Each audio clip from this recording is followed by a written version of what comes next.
Hello again, it's me, late at night. Um, just to give a shout out, I'd like to thank everyone who has bought the book and supported me. We're going to talk about it again tonight. This is another story of Katrina, Eyes Have Not Seen, Ears Have Not Heard by Gavin, and me. And before we begin, I'd like to wish a happy Memorial Day to our men and women serving in our armed forces and those that gave their life.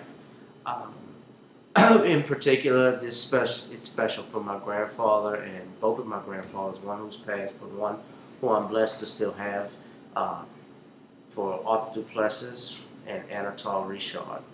Uh, my grandfather, Anatole Richard, back in the 40s, painted the boats at Higgins Base, uh, down in New Orleans. This isn't actually Higgins Base, but this was the place where by around the lakefront where the boats were painted that actually went to D-Day in the Normandy invasion for D-Day, and he was a part of that. So he's a part of history in my book. Um, I know you're watching up there, so thank you, Bob. Uh, Getting into it, I first of all would like to thank Dick Gregory for doing the interview with me. That was where we left off in the last couple of videos that you've seen. Dick Gregory, first of all, I need to say this, he didn't ask for any money. He didn't ask for anything of value. He was very polite, and he just told me, brother, how much time do you need? That's all he asked of me, and to pray that the truth comes out.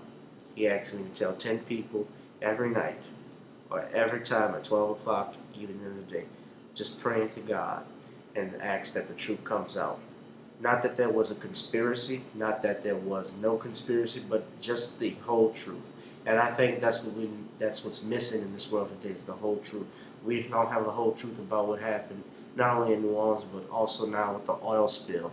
We don't have the whole truth about what happened in 9/11 and the Kennedy assassination and Dr. King's assassination. The whole truth about the fiascos with funding and money that goes on about funding our health care, our wars. We don't get the whole scoop of it. And how that ties into Katrina in this book, we talked about the levees being blown up. Now, a lot of you will say, well, I can't see them doing that, or there's no way they would do such a thing because, that storm was so big that it couldn't have happened. They don't do stuff like that. Well, let me correct you on something. Back in 1927, they did dynamite the levee down in Poitras. My grandfather was 9 years old, and my grandfather who's still living will tell you that the first responders, the people that were going to blow it, actually came down there and moved them before they did it. Now, that was very thoughtful. Nonetheless, they blew it, and it destroyed homes and flooded and prevented the city of New Orleans from being flooded. And when I say city of New Orleans, I'm talking about uptown and that general area, French Quarter, stuff like that. And in '65, it was reported that the levees were blown up. Now, of course, they're not going to say this on CNN or... Actually, it's correct. It was reported and done on CNN about the levees being blown in '65. Spike Lee's documentary even had it.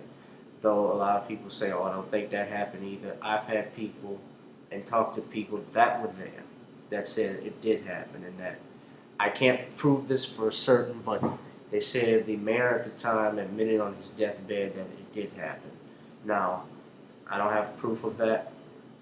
It wouldn't surprise me if they did, because what they've done to black people in this country has been horrible. And I reflect that in this book in one part of the Tulsa, Oklahoma race riot in 1921, where it was the first time in U.S. history that the United States actually committed an act of terrorism upon itself, where whites from the neighboring towns saw how beautiful the Black Wall Street, as it called. Black Wall Street was the place that was bombed. They dropped nitroglycerin bombs on top of the houses and the buildings and the apartments of black people that lived in Tulsa, Oklahoma, because they were jealous. They were jealous of the fact that they had jobs, that they had money, that they had a booming economy. You had doctors, lawyers, movie theaters, hospitals, all owned by blacks, and it was destroyed. And it doesn't surprise me that they could do something like this. And I talked about it with my grandfather about them bombing it in 27. I'll just share it with you. They told us that we had to leave. The army picked us up and brought us to New Orleans. They busted the levee and we didn't go back. Did you know that they busted the levee? Yes, to save the city of New Orleans. The river was so high they busted levees in the country near Poydras somewhere. This was my grandfather's testimony. This is in chapter 4, where the levees blown up. Did they break or were they blown up? I remember a guy who I met. He read a little bit about my book. He said he couldn't believe that because his father worked on the levees. Well, I don't know what his father said or what position he has, but sometimes in certain situations, the right hand doesn't know what the left hand is doing. I'm pretty sure there were people that worked at the FBI that were good men, but didn't know J. Edgar Hoover was trying to set up Dr. King. That J. Edgar Hoover was sending death threats, was lying, manipulating Dr. King's marriage life, and set him up. So sometimes people don't know what specifically is going on, even if they're in that environment. They're not kept abreast of what's going on. And all it takes is just a group of people to plot something and do it. And they have the goons, the money, the resources to cover it up. And Dick Gregory talked about that. He talked more about it in the book. It's sad that I would say this, but I do believe it did happen. That they did do this based on the information. You could tell, not just by whether it was dynamite or whether there was a video camera, just by the fact of the response to Katrina was horrible. There's no way in the world that in the most powerful country on this planet that can send food, supplies to other countries when they have natural disasters, that when they want to start a war, they can do it within a matter of moments, a matter of seconds, that you couldn't send food and water to hungry families, to people stuck on rooftops. I don't buy that. I'm sorry, I don't buy that. And it became clear to me that it was deliberate. And at this point, we'll stop. I'll have more.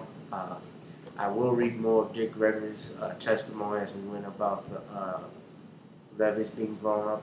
And he even mentioned the fact that there was a ship parked right by the convention center that was waiting to take people in if they need anything. That was not done. And I'll stop and leave it there. Please, if you want to buy the book, authorhouse.com, Amazon.com, BarnesandNobles.com has it. Other bunch of other group sites have it as well. I believe Books A Million has it. If you're in the local New Orleans area, you can go to Harvey, Louisiana and get the book at Barnes & Nobles, as well as in Lafayette, Louisiana at the local Barnes & Noble. Up here in Baton Rouge at Perkins Road, they have it. You could even request it. So that's it for today. I will do another testimony.